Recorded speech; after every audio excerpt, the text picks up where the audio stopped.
Hey, welcome everybody. I'm Brian Kaiser, the face of Growth Coaching Systems Network, where we help people live a better life and run a better business. And today, as you can see, I am not dressed to do a webinar because I am actually turning over the humble host seat to a good friend of mine and fitness expert, Aaron Zambrano. Now, this is the part of the Three Keys series, and you cannot be prosperous and get better and get more out of your business without being healthy and fit. So I'm doing a special segment here on Saturday morning for all you guys tuning in. And he's already helped hundreds with what he's going to present, and you will also be able to see this on a replay where I'm sure he's going to help thousands and thousands and thousands more. So I'm going to welcome you right now to the host of this webinar, Mr. Aaron Zambrano. Aaron?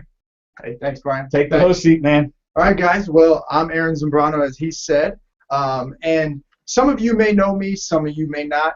Most of the people that we have in this group today are our 6-week challengers. And so first of all, I'd like to say congratulations to all of y'all for completing the 6 weeks. I know it's been an absolute amazing thing. I've seen the testimonials coming through, and they have been so fantastic. Like, you have no idea how awesome it is for me to see all these things that people are saying of how it's changed their life and how they want to continue going.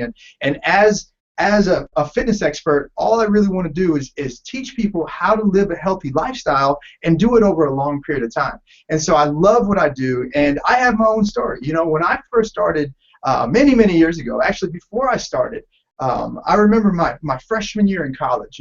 I show up, and most people gain the freshman 15. Well, I gained the freshman 25, and I gained it in 30 days. And I was heavier than I'd ever been in my life. And just to give you a little backstory on me, when I was 14 years old, my mother actually died of a heart attack. And she was overweight, obese, high blood pressure, had every problem that you could possibly think of when it came to her health. And so at 14 years old, she died. I had to go through high school with no parents, nothing. And it was a struggle for me. And nobody really was there to teach me healthy habits. So my freshman year, when I got to college, it was all-you-can-eat buffet at the dining hall. And I gained 25 pounds in 30 days. Now, it could have been less than 30 days. I just happened to weigh myself 30 days later. And I realized that I was on the same path that my mother was on. And if I didn't do something right away, I was going to end up just like her, if not sooner, because I gained 25 pounds in 30 days. So I went ahead and just said, I'm going to go ahead and I'm going to do the first thing, and the only thing that I know to lose weight, and that was to run. I knew how to lift weights because I played high school football and basketball and things like that, but I thought that if I really wanted to lose the weight, I was going to have to just go out and run. So I started running, and I started getting after it, and I ran so much that I went from a really heavy weight all the way down to 165 pounds. The problem is I was still kind of skinny fat. Every time I'd hit a speed bump, I was still jiggly a little bit, and so, I felt like I needed to do something else, and I needed to add something to my program, so I started doing weight training, and that's really where my whole life changed at that point, is when I started incorporating weight training into my program. And so that is the beginning of my transformation, in a sense, even though it was a minor transformation, and I wasn't there for a very long time. I wasn't there for 3 years, 4 years, 5 years. I didn't have to be. As soon as I saw that scale, at my highest weight, I was like, I'm done. I've got to do something now. But I changed quickly, and so I was able to change so fast, and it just really changed the way that I looked at things, that I wanted to help everybody else. And so I became a certified personal trainer, and the rest is history. And since then, what most people know me as the model and bikini coach, where I've coached the world's best bikini models and fitness models. We've won numerous champions, Miss Bikini America, Miss Model Universe, Mr. Model America, all kinds of awards, and it's been a very humbling experience to have helped so many bikini models and fitness models. I know it's a tough job, but I got to do it, right? Somebody does. So anyhow, what I wanted to do, and the reason why I created iFit Model, is I wanted to create something that was not just for the bikini and fitness model, but something that the everyday person can do. And it's still going to be challenging, but it's still going to use the basic stuff that if you wanted to take to that extreme level, you could. And so I went ahead and created iFit Model as a spinoff from my original business, Elite Physiques, and created this spinoff. And since then, in the few months that we've been in business, even though I've been doing this for 15 years, The few months that I've been in business, the turnout, the testimonials, I have more testimonials now than I ever had in the 4 years of owning my other business. And so this particular product works so well. And I know you've tried it, and I know you've done it, and I know you love it because I see it all the time on our private Facebook group. So, but the question I still get all the time is, how do we lose fat? Like, what's the real method? Now, what I did for most of you guys that are out there watching is I created a program of over my 15 years of experience and put something together that's going to help you lose fat and help you increase your muscle mass, help you tone, help you do all those things that you really want to do, but you probably don't understand how it's all working. And I promise you, there's the science behind it. I just didn't get exercises and put it all into one section. You know, put it onto a program and said, okay, go do this. There's actually a lot of science behind it. So hopefully this will clear up a lot of your questions that you have about your workout program, but also about the nutrition plan that you're following. So let's just go right into it. You know, the age-old question is, how do I lose body fat, right? That's what everybody wants to do. 95% of the people that come to me, all they want to do is lose body fat. You know, most people say, well, I want to lose weight. But really what they want to do is they want to lose body fat. You know, so if you want to lose weight, just take off your clothes, stop drinking water. That doesn't help. That doesn't work. It's not the kind of weight you want to lose. You know, what you want to do is you actually want to lose body fat. So when you say I want to lose weight, I know you're telling me that you want to lose body fat. So how are we going to do that? Well, first of all, it's a three-pronged approach. Okay, there is cardiovascular exercise, there is resistance training, and there is nutrition. And we're going to go over all three of those today, and I'm going to explain to you how it actually all works. So the first thing I want to go into is cardio, and really dispel a lot of the cardio myths. You know, what most people think is they feel like, I want to lose fat. The first thing I want to do is I want to do cardio. I want to jump on the cardio deck and do the same thing that I did. Even though that was successful for me, I told you I was still skinny fat. I didn't have the body that I wanted. And it wasn't until I incorporated weight training that my life really started to change. But everybody feels that way. Cardio is the easiest thing to do. Yeah, you can get outside and you can start running right away. But it's not the most effective thing long term. What most people think is in a fat loss program, they need to do about 85% cardio and about 15% weights. And it actually should be flip-flopped. You should actually do about 85% weight training and about 15% cardio. Okay, yeah, I know it sounds really crazy, but that's the way that you should do it. So let me explain to you why those are myths. So the first and foremost, the real reasons why me as a fitness expert will prescribe somebody to do cardio is, number one reason is to overall improve the health of your heart. You know, I told you my mother passed away of a heart attack. I had a lot of time to do research on the different things that can reduce cardiovascular disease, reduce heart attack. And yes, cardio will help that. Cardiovascular disease, cardiovascular exercise, you getting it there? Okay, it kind of comes together, right? So the number one reason why we do it is to improve the health of our heart. We're not doing it to burn fat. Okay. The second most important reason why we do it is just to increase our energy, increase our stamina. You know, I have people all the time say, you know, Aaron, I don't really want to be a model. You know what I want to do? I just want to be able to run around with my kids, run around with my grandkids, you know, and I don't want to get tired. You know, I want to be able to climb a mountain and I want to be able to do things like that and not feel so winded that I don't ever, it discourages me from ever trying anything again. And so that's the number two reason why we do it, just to increase our energy, increase our stamina. Now, the third reason why we do it, and again, this is the order of importance. The third reason why we do it is finally to use fat directly as energy. So those are the three reasons why. So understand the number three reason was use fat directly as energy. When most people do cardio, they do cardio to burn fat.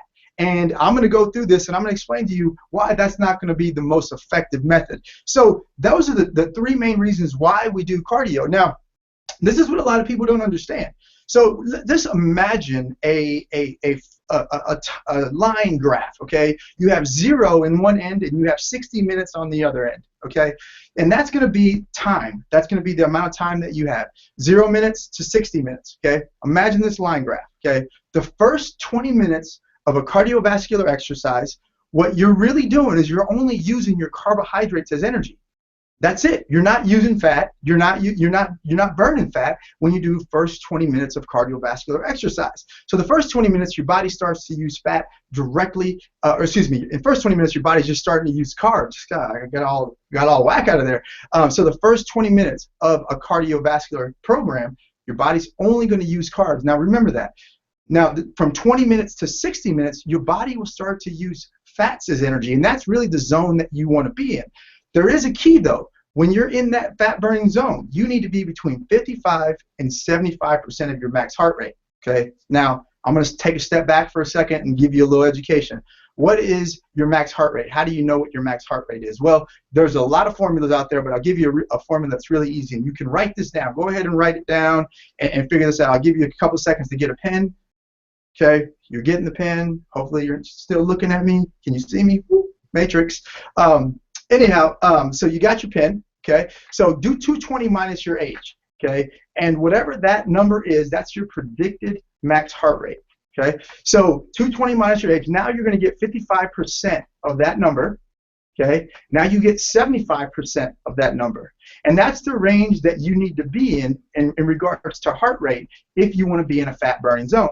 Okay, when you're in the 20 to 60 minute mark. So let's go back to that line graph. The first 20 minutes, your body's burning carbohydrates. From 20 to 60 minutes, your body starts to use fat directly as energy. Now, when you get beyond 60 minutes, your body starts to use protein as energy. And that's what you don't want, because when your body starts to use protein as energy, first of all, it's very inefficient source of energy.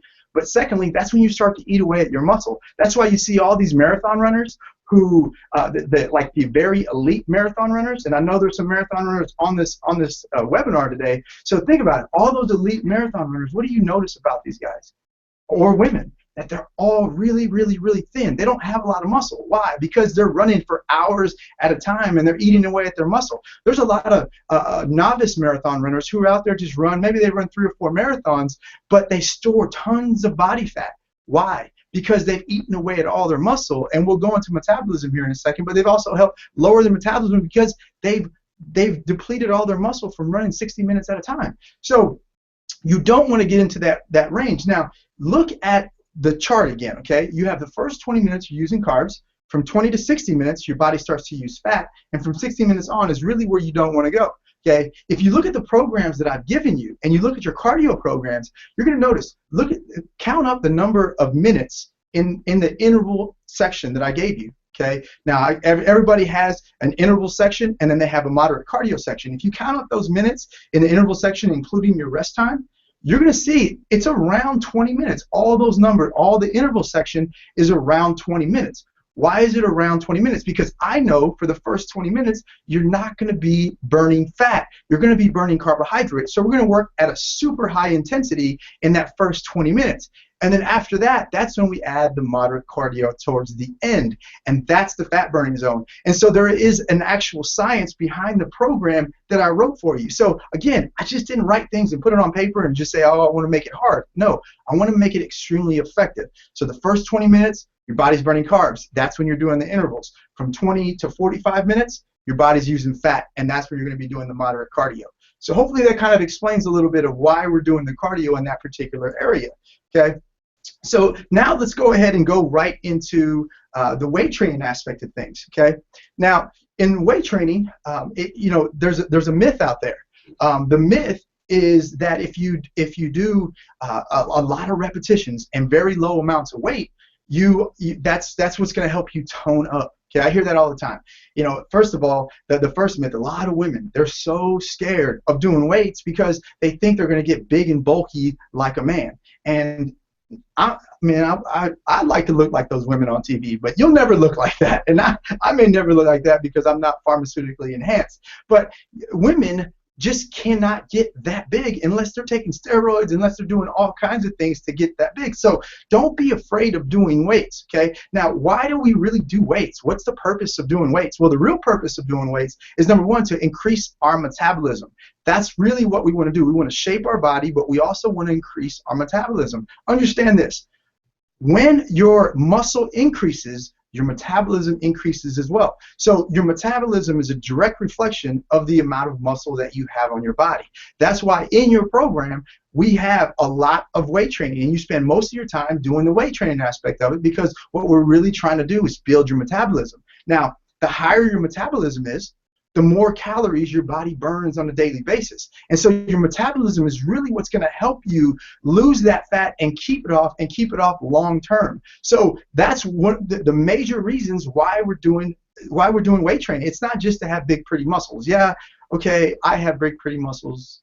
Just kidding. But it's not just for that. It's not just for the vanity reasons. It's more to help your body function where it needs to function by building your metabolism and helping you maintain that weight off. Okay, so let's go back to the myths about weight training. So the myth, if you do a lot of repetitions and low amounts of weights, that's really going to help you get tone. And actually, that's not going to.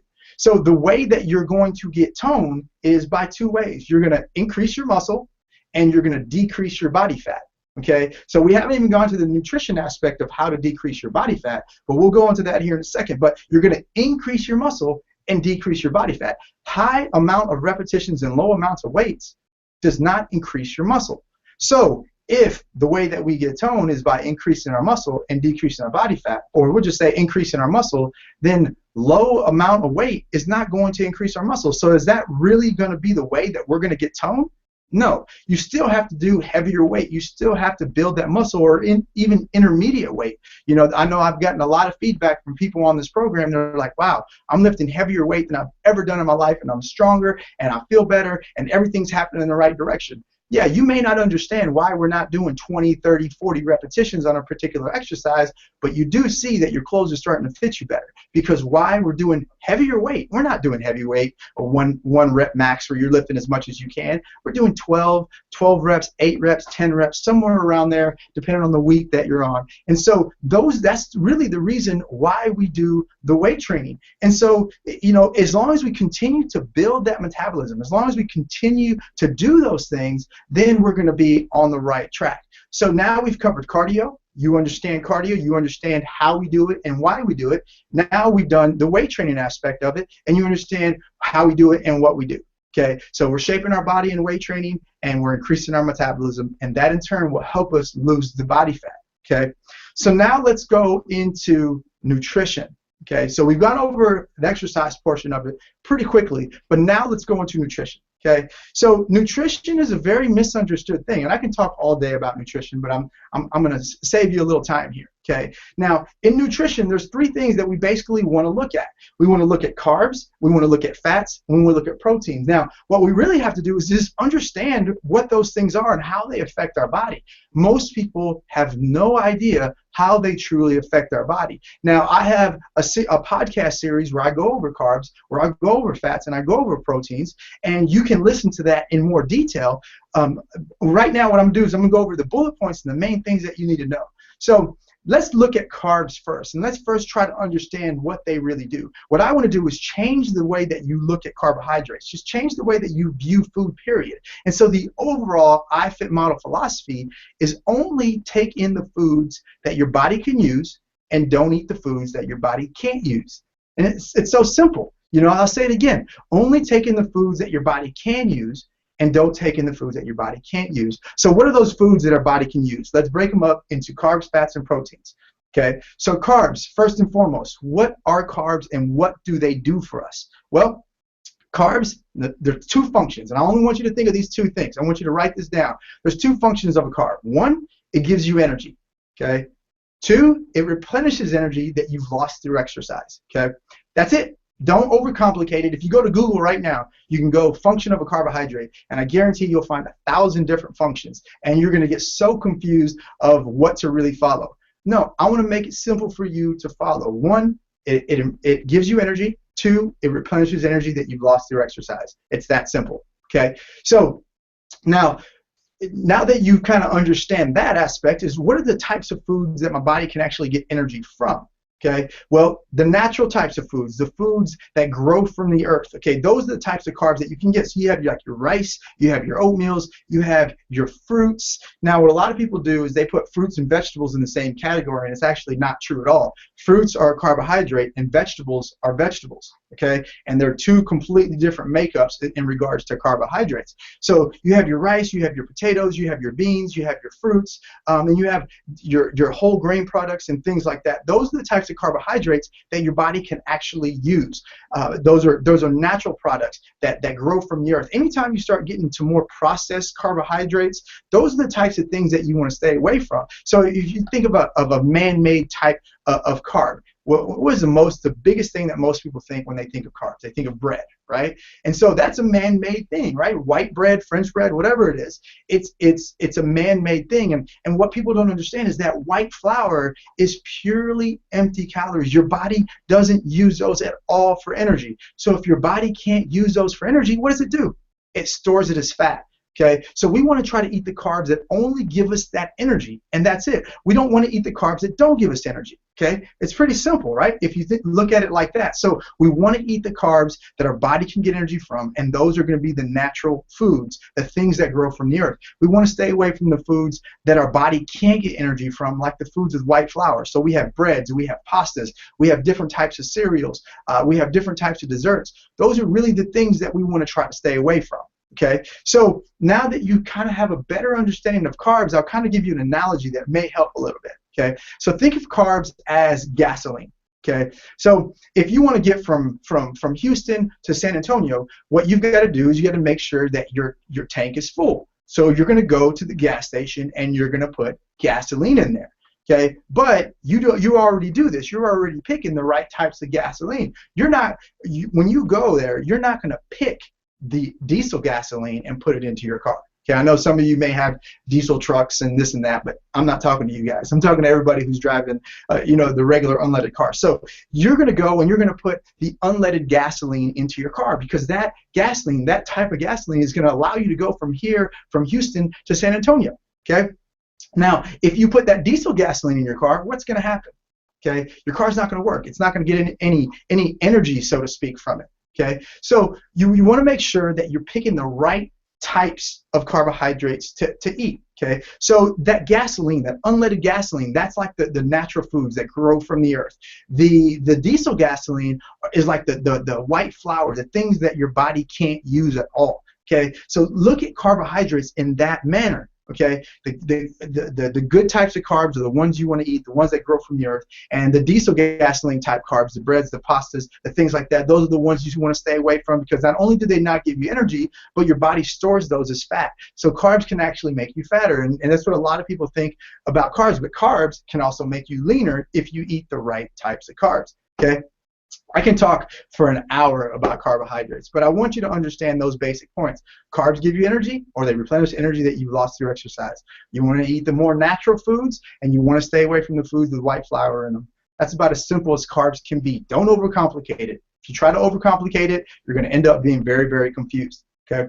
Now let's go right into protein. Okay. Now protein, its main function is just to rebuild bodily tissue that's been broken down. So when you go and you do weight training, what you're actually doing is you're breaking apart your muscle fibers. So your body needs protein to help build that back up. That's why you hear a lot of bodybuilders eating tons and tons of protein. Now they're eating way more protein than what they really need, but they're eating tons and tons of protein because they're always lifting weights and they're always trying to get bigger muscles. So protein is going to help rebuild bodily tissue. But the real reason why I have people do protein at every single meal, and if you notice, if you go back and look at your food structure, you're going to notice that you have protein at every single meal. Why?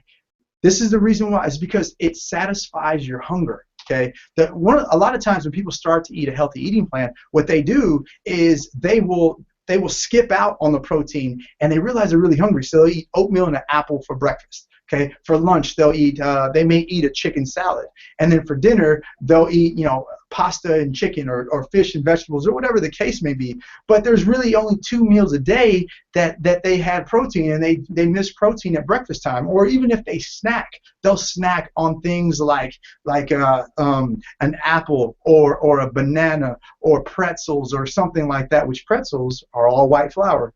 Okay, so remember that. So that's what people will do. So they'll skip out on the protein, and so when dinner time comes, they're hungry and they're ready to eat everything in sight. And so eating protein at every single meal is going to help satisfy your hunger. Okay, it's not just about building that muscle. Okay, now there's good sources of protein and there's bad sources of protein, and let's go over that really quick. The good sources of protein are the proteins that are lean, that aren't associated with large amounts of fat. So what are those good sources of protein? You have your chicken breast, you have your turkey breast, you have various types of fishes, you have egg whites, and you have various types of protein powders. And we'll get into supplements at the end of this. Okay, so you have all those things.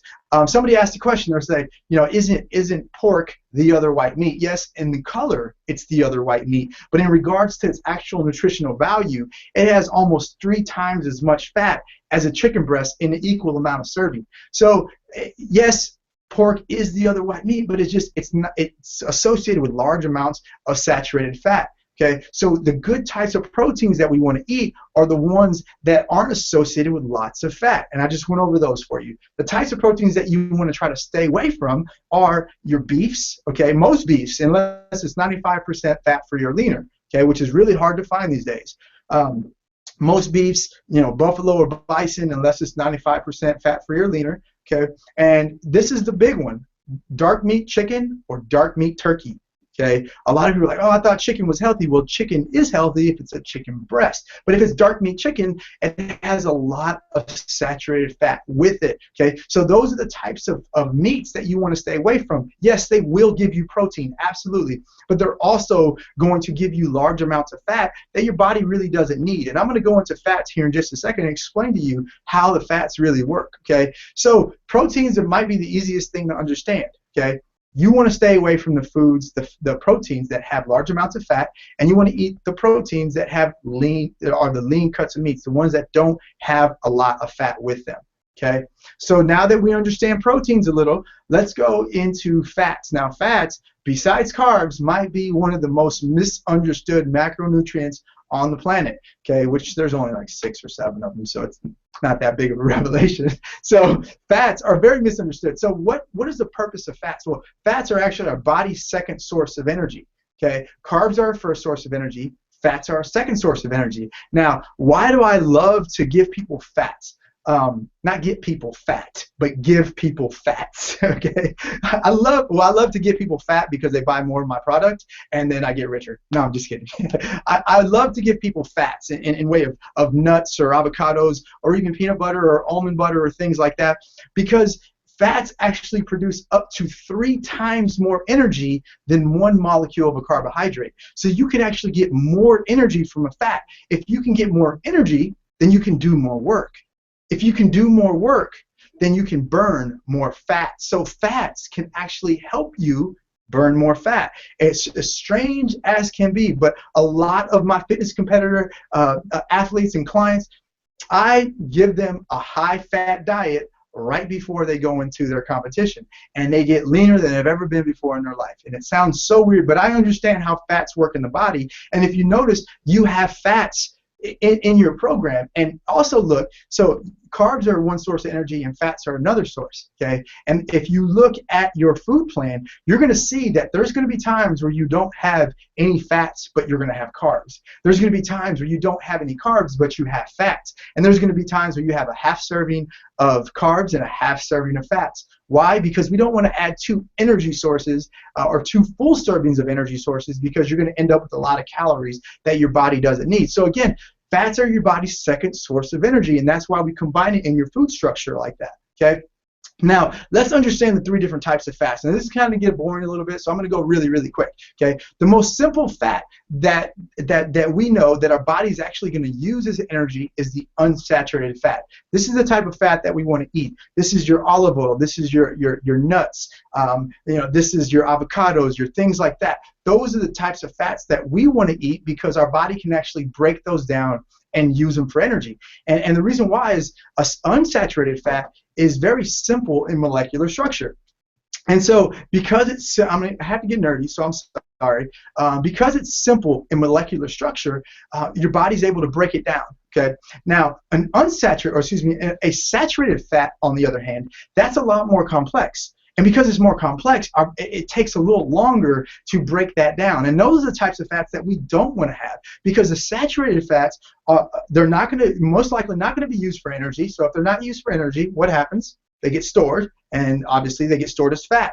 Okay, but also it contributes to high cholesterol levels. It contributes to cardiovascular disease, and it increases your LDLs, which is your bad cholesterol, and it decreases your HDLs, which is your good cholesterol. So it just gives you all the bad negative stuff. Your body's not going to be able to use it. So if we look from an internal health standpoint, it's going to increase your cholesterol levels, put you at risk for heart disease and heart attacks.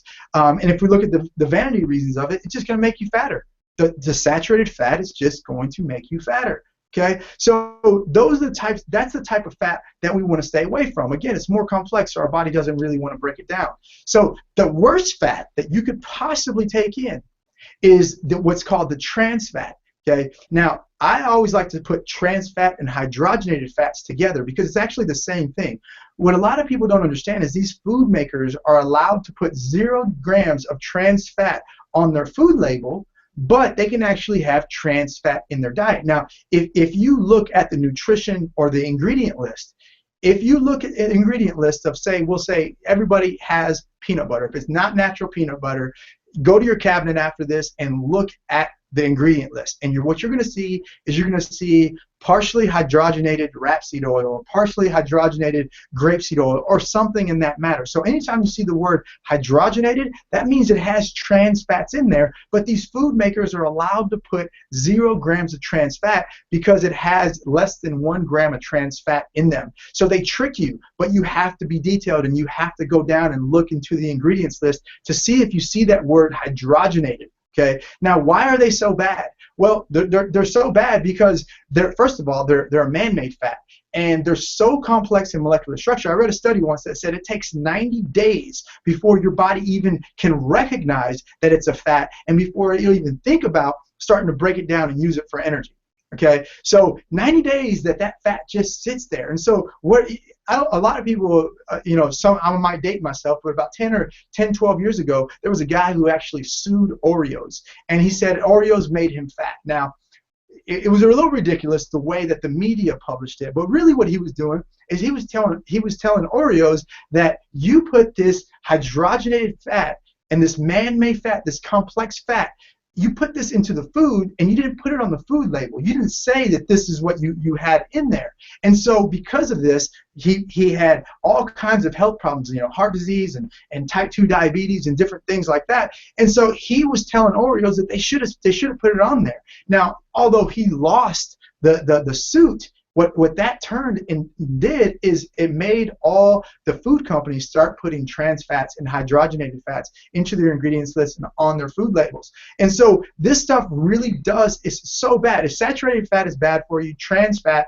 is about 10 times worse than a regular saturated fat. So these are the things that we really want to stay away from. And what types of foods have the trans fat in them? You have anything with a long shelf life. That's really why they're made. They're made to increase the shelf life of these foods.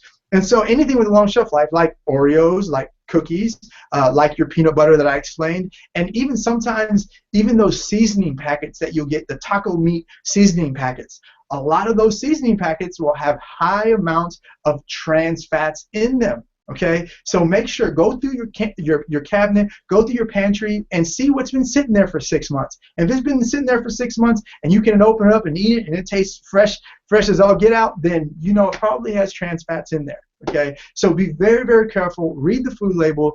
Don't only look for trans fats in the nutrition facts, but look for hydrogenated fats in the ingredient list. Okay, so I'm going to give you an analogy so you can kind of understand the difference between the different fats. Okay, let's pretend that you have 3 different building structures. You have a log cabin, okay, then you have a 4-story townhome, and then you have a 50-story skyscraper.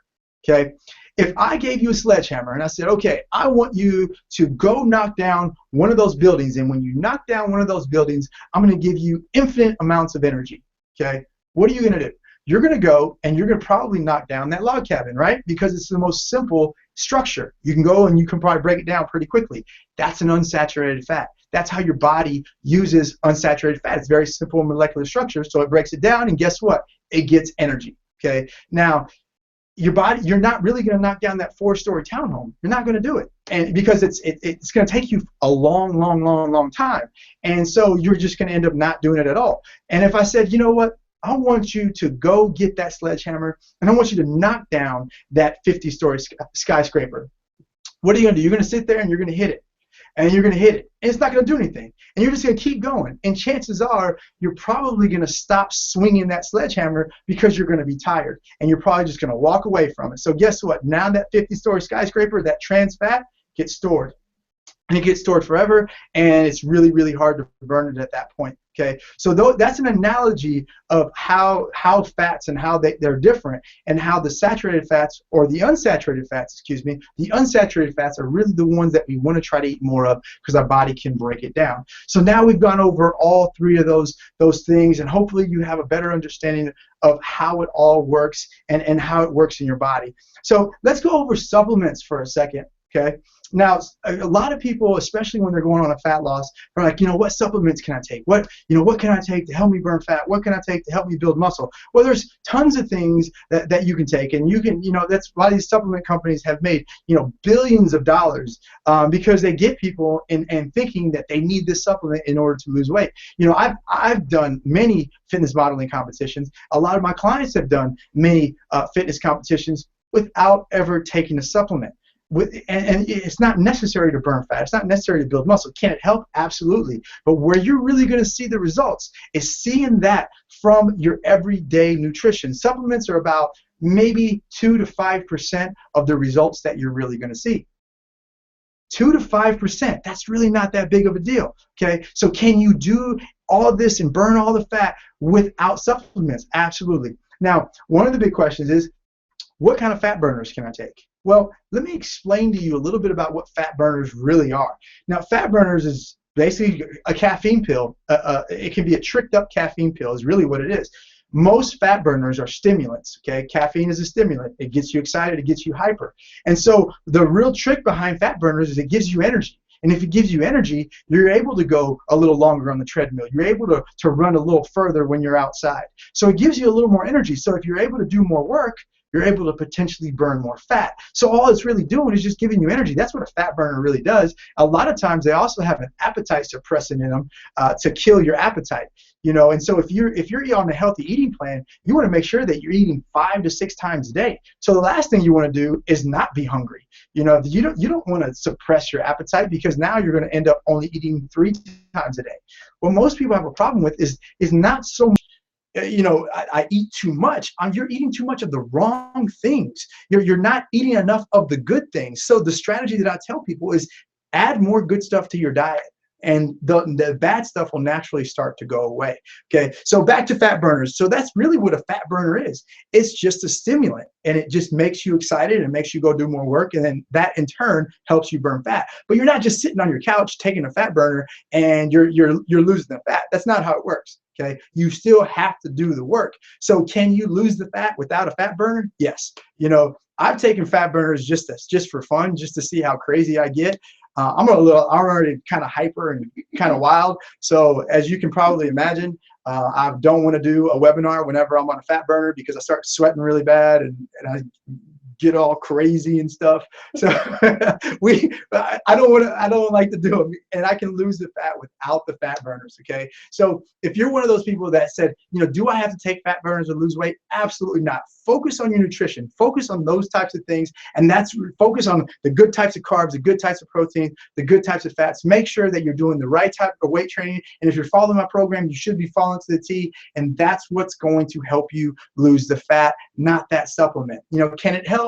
Sure, but really anytime that I'll suggest a fat burner, which I don't do very often, it's more when somebody's eating a very, very low calorie diet a week before their show and they're getting hungry all the time. But that's really about it. If I ever decide to do it, I'll probably say maybe 5% of the clients I've ever worked with, I've suggested a fat burner to. So not very many at all. So you can do it without the fat burner. But there is a supplement that I recommend to every single person, and that's whey protein. Now, you really want whey protein is a protein that's derived from milk. Nowadays, they can make them lactose-free whey protein. But whey protein is extremely effective in helping you build that muscle, especially post-workout. And so after you work out, your blood is still flowing through your muscles that you just worked. And so we already established that when you lift weights, you're damaging those muscle fibers. And it normally takes about 48 hours before you can actually work that muscle again, because it needs time to recover.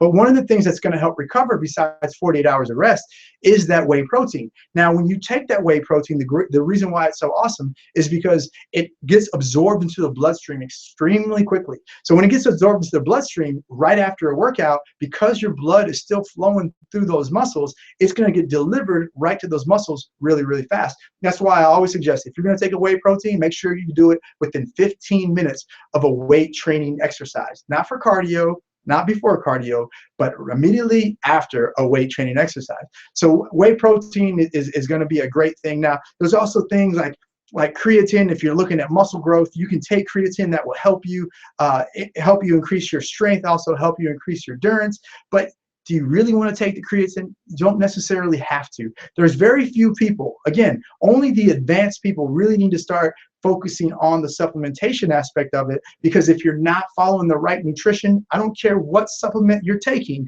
it's not going to help. Now, there's other things like meal replacements. A lot of times I'll suggest meal replacements to very busy people who don't have a chance to always have a meal with them. Or I tell a lot of women, take take 3 or 4 packages of meal replacements and stick them in your purse. That way, at any time, if you're stuck without food and you're at the mall with your kids, or you're just out and about and you don't have a chance to have a meal, just pull out that meal replacement, get you a bottle of water, get you a little shaker, put it all together, and now you have yourself a meal in between your next meal, so you're not ravenous and eat everything in sight. So meal replacements can be good. You just got to be very careful to make sure that the carbs and the protein match up. Okay, you want to make sure it has about equal amounts of carbs and protein. And so I can go on and on and on and on and on about all of the different types of supplements that you can take, but really, supplements aren't that big of a part of the program. Okay, that's why you didn't see me recommend a lot of stuff. Yes, there are some things that are going to be extremely helpful, and we'll send out a supplement list that you can look at and you can see. But really, whatever supplement that you like, that you want to take, it's okay. Take it. It's not going to hurt you. For the most part, it's not going to hurt you, as long as you're not going crazy with it. And it's not going to hurt you, but really understand where the real results are going to come from. And that's going to be from the bulk of your exercise and mainly from your nutrition program. Okay, so that we've got everything. We've covered all these different things, and I just want to cover a few healthy habits really quick, and I want to go over just some nutritional habits. Okay, so our goal with nutrition is to get you to eat up to 5 to 6 times a day. That's really going to be a huge thing. Okay, the next goal is that you want to start adding more of these good foods to your diet, the right types of carbs, the right types of protein, the right types of fats. You want to start doing more of those things. And I don't want you to focus on taking the things out that you love in your diet. I had somebody ask me the other day, like, Aaron, do I really have to give up pizza? And I was like, no, you don't have to give up pizza. What you have to do is give up all the things that you don't care about. Give up that McDonald's, during lunch because you were in a rush and you just needed something to eat really quick, or give up that pizza that you ate at the office party because you didn't pack your food and you just decided you wanted to eat pizza instead. Give up those things that you really don't care about, but don't give up the things that you truly love. So you still have to do those in moderation, but don't completely give those things up. Okay.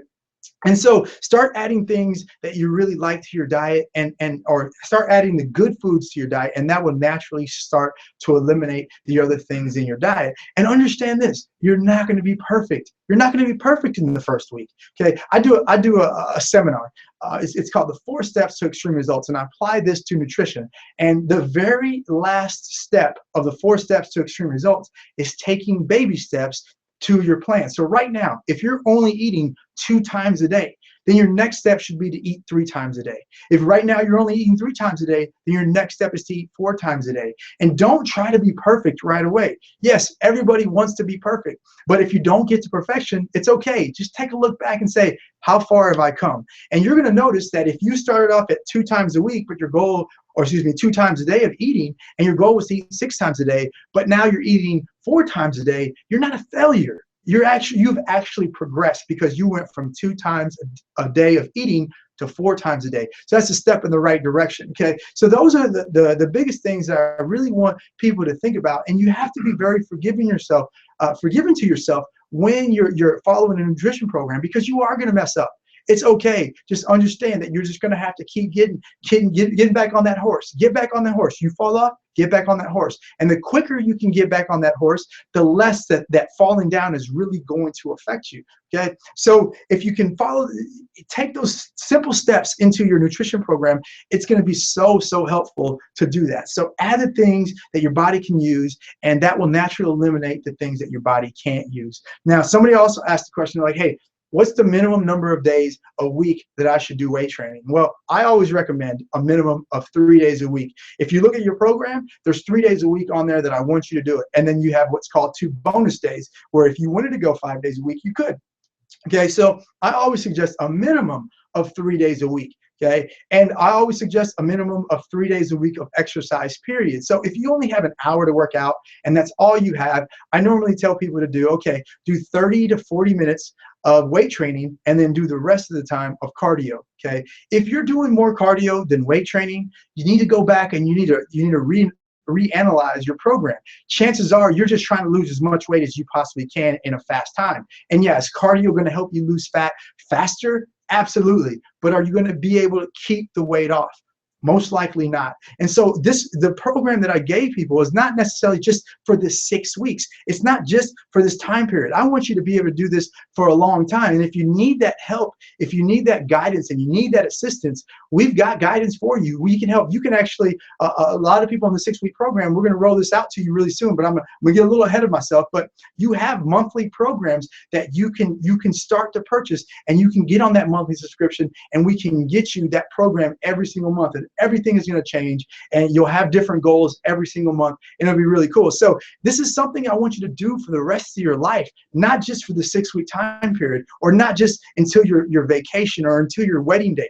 I want you to do this for the rest of your life. So don't get antsy and don't say, oh, but I want to lose fat really fast. Okay, don't start doing more cardio than weight training. Okay, continue on the same path that you're doing. You're either going to do equal amounts of cardio and equal amounts of weight training, or you can do slightly more weight training and a little less cardio. Okay, so I want you to do at least 3 times a week of doing your weights. Now, this is another important thing, is you always want to make sure that you do your weights first and then you do your cardio second. Now, a lot of people, they do it flip-flop. They do the cardio first and then do their weights second. No, I want you to do weights first and your cardio second, and I'll explain to you. Okay, I'm going to give you a quick little analogy. Okay, let's say that you do your cardio first, what I'm telling you not to do. Okay, and let's say you do 30 minutes of cardio.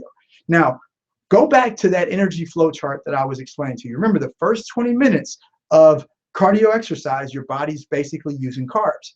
From 20 to 30 or 20 to 60 minutes, your body starts to use fats as energy. So if you do 30 minutes of cardio, you spent 20 minutes burning carbs, and then you spent 10 minutes burning fat. Okay, we'll say that happens. So you just burned 10 minutes of fat.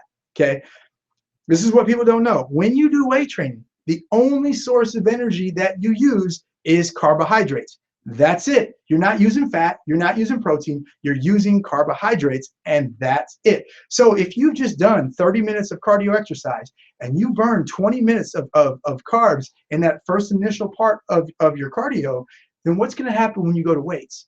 Your energy levels, your carb levels are going to be so low that you're not going to be able to do as much weight. You're not going to be able to do as many reps. You're not going to be able to really build that muscle the way that you need to. Okay, so you're going to have, most likely you're going to have a pretty poor workout. But let's say you flip-flop it. Okay, now let's say that you're going to do your weights first. Okay, so you do your weights first, your energy levels are at their highest, you go in, you bust it up, you make all kinds of loud noises, and you grunt, and you make really cool noises. Those are always the funnest ones to make. Wait, I think I might have done something in my pants. I'm just kidding.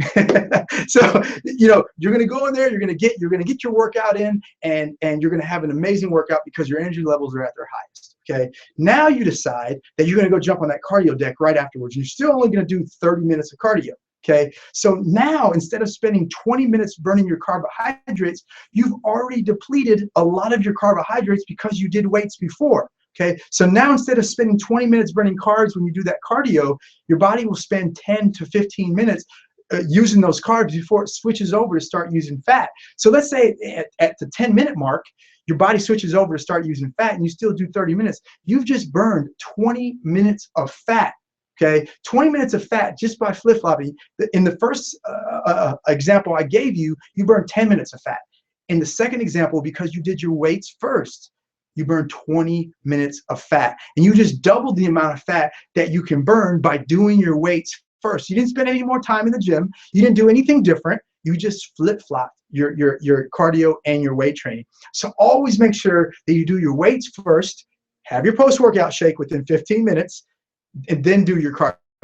Okay, if you're going to do it all at one time. If you're going to do it at separate times, it doesn't matter as long as you have 2 meals in between each exercise session. You know, the ideal world is you would do cardio in the morning and then you would do weight training at night, because at night is when your carb levels and your food levels are at their highest. In the morning is when your carb levels are at their lowest, right? So you would do your cardio first so you can switch over to burning fat faster, and then you would do your weights at night because your energy levels are at their highest. There aren't a lot of people who have 2 times a day to work out. They can only work out 1 time a day. So if that's you, if you're only 1 time a day, then just do your weights first and do your cardio second.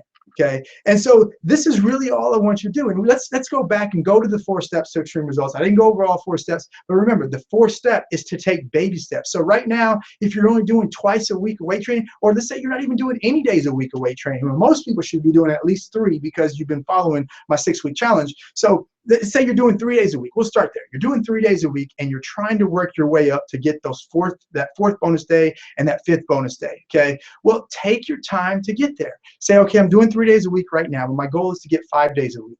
We'll start trying to get 4 days a week. Continue to try to get 4 days a week. And once you make it consistent and you've done it over a 3-week time period, then start focusing on trying to get that 5th day a week. Okay, slowly allow yourself to progress there. If you're not working out at all right now and your goal is to get to 3 times a week, your first step should be to try to get to the gym at least 1 time a week. Okay, now when you're doing the weight training, what's really important, and I say this all the time, okay, for a beginner, for somebody who's advanced, and like every single year I take anywhere between 2 weeks to a month off from doing any kind of exercise, because mentally I got to get myself right again, but also physically I need to give my body a rest. Okay, but when I come back to do that first weight training session or that first workout program, I actually don't spend a lot of time in the gym at all. The only thing I care about is just going into the gym and start to exercise. So I'm trying to develop my consistency first. I'm trying to develop the number of times that I can get into the gym. Okay, and what I see a lot of people doing is especially a lot of first timers. You know, they start a new program, they're so excited, and they go in day 1 and they're gung-ho, and then the next day they're so sore they can't even walk, they can't even get out of bed. And then that next to 2 days later, they're even more sore than they've ever been, and they really don't want to work out. And so Thursday comes around and they're like, you know, I haven't been to the gym since Monday. I'll just start next Monday. That's when my program is going to start. You know, and it's this negative cycle. That's why every single Monday is the busiest day in the gym, because on Monday, everybody's program starts then. Everybody eats fat on the weekend, so it's the guilty workout. But also those people that from the week before, they worked out so hard on that first day that they really didn't want to go back until 3 or 4 days later. But then by that time, it's Thursday or Friday, and then we'll just start on Monday. Okay, so make sure that you start and you focus more on developing your consistency first. Get to the gym 3 times a week. Don't get so sore from the first day that you can't walk. It's okay to be a little tender, but you don't want to be so sore you can't walk. So try to get to the gym at least 3 days a week the first week. After that, you can start focusing on your intensity. So number 1, focus on consistency into the gym.